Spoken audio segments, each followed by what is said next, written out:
President Goodluck Ebele Jonathan, the former president of Nigeria, sat down in a one-on-one interview and explained what had happened during the time of President Yar'Adua, and talking about how he transitioned, was supposed to have transitioned from vice president to acting president, and how there was a lot of politics, or do I say politics, that happened behind the scenes. But let's take a look at the video.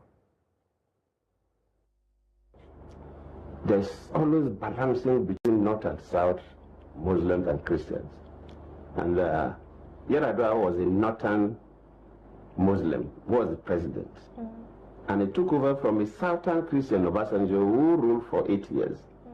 So definitely the Northern Muslims wanted Yar'Adua to at least do 8 years before he could come back to the South for another, probably a Christian, to take over. But well, the health issue came up, and it was the problem. And that is why even to allow me to act was an issue. When Yar'Adua was going for the medical checkup, actually a letter was written. Of course, the Constitution says that for the vice president to act, the president will send a letter to the Senate and the House of Reps informing them. That letter was written, but the person who the letter was handed over to, I will not mention the name to you now, was one of the aides of Yar'Adua, refused to submit the letter to the National Assembly.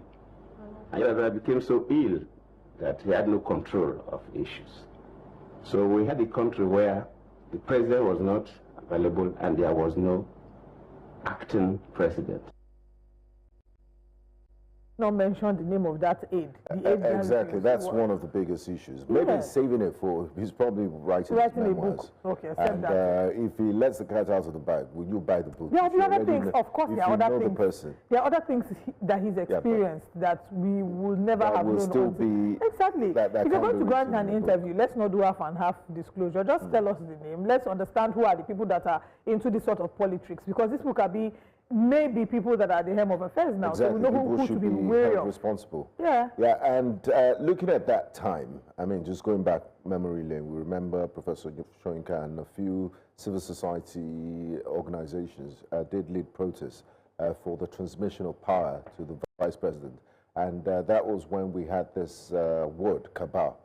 It was well used in our political lexicon in Nigeria that cabal had taken over. They didn't want to hand over to former President Goodluck Jonathan and all of that. So, but he acted very responsibly in that time. He didn't make statements to rock the polity until the passing of Goodluck Jonathan. But